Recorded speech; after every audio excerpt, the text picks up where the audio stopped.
Aujourd'hui, une tarte chocolat, un peu différente de la dernière. Une tarte au chocolat, on va faire un sablé au romarin. Après ça, on fera un appareil chocolat avec de la maquille de chèvre et de la fleur de sel. Donc on va commencer bien sûr par la pâte sablée. Pour ça, 250 g de farine avec 5 g de levure chimique. Dedans, on y ajoute 100 g de sucre, 150 g de beurre froid coupé en dés. On va la sabler avec la feuille. Donc c'est la travailler doucement jusqu'au temps que le beurre sable la farine. Après ça, on y ajoutera 3 jaunes d'œufs et un trait d'eau. Pendant que ma machine travaille, je vais ciseler mon romarin pour parfumer la pâte sablée. Donc voilà, ça sable. Avant d'ajouter les jaunes d'œufs et l'eau, on va ajouter le romarin qui s'occupe à ciseler. Il vaut mieux le ciseler au dernier moment, qu'il ne noircisse pas, qu'on ait bien tous les parfums qui rentrent dans la pâte. Donc j'ai retiré les feuilles qui étaient sur la branche.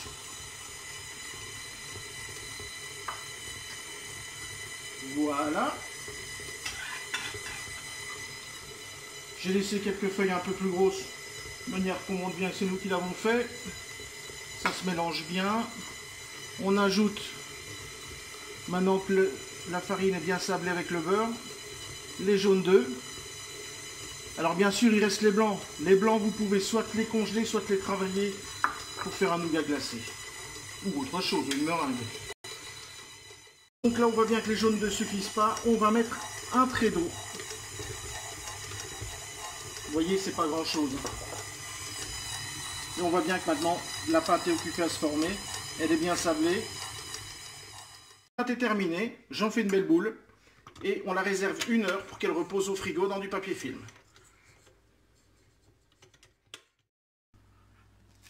On y est, au repos, papier film, 1 heure au frigo.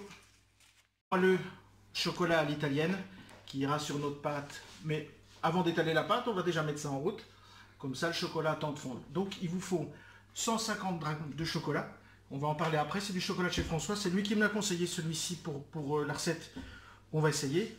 Donc, en sachant que François a choisi ses chocolats, il fait le tour partie du monde, je suppose. Et là, il m'a conseillé un chocolat indien. Il m'a dit, c'est pas souvent qu'on en voit, donc on va essayer. Donc, 150 g de chocolat, 150 g de mascarpone au bain-marie. Ici, 4 œufs, 80 g de sucre, pas plus, comme ça on garde bien le goût du chocolat. Ici, c'est un 70%, pour bien garder cette caractéristique. Et 40 g de farine. Donc, on laisse tout ça tranquillement fondre. Et pendant ce temps-là, on va abaisser notre pâte. Bien fleurer son plan de travail. On met la pâte. Bien graisser son moule.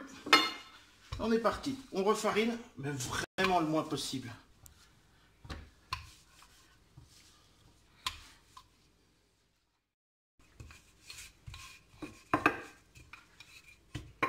Voilà, elle est abaissée.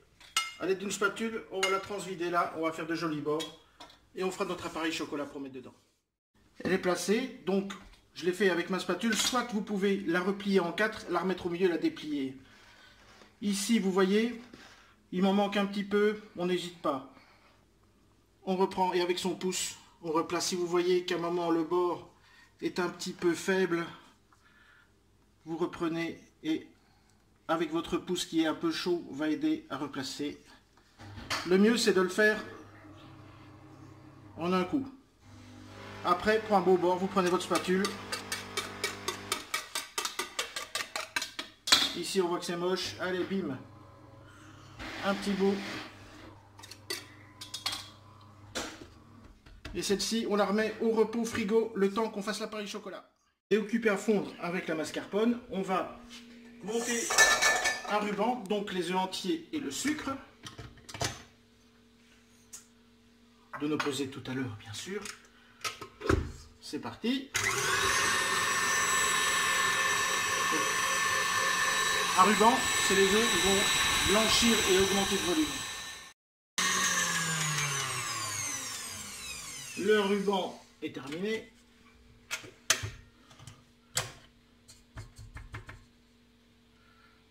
Vous allez voir, c'est assez simple ici. On va ajouter notre chocolat fondu avec la mascarpone et la farine. Et le tour est joué. N'oubliez pas bien sûr de tamiser votre farine pour éviter tout grumeau. La farine, le chocolat et la mascarpone. Et bim. Pour que ce soit bien léger, on mélange en incorporant de l'air.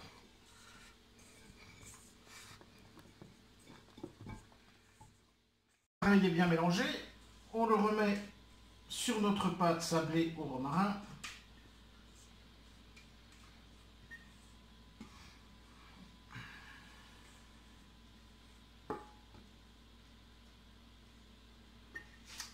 On met préchauffer le four, 170 degrés.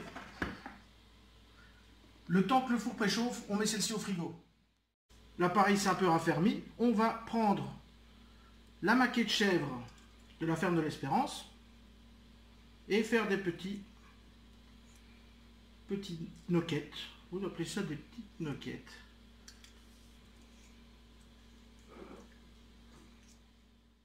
On enfonce un tout petit peu.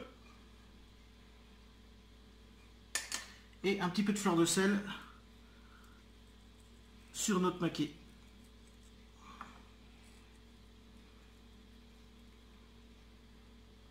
On pourrait même aller jusqu'à un peu d'huile d'olive. Mais bon, pas aujourd'hui. Allez, direction le four. Le four est bien chaud, 170 degrés. Et c'est parti pour 30 minutes.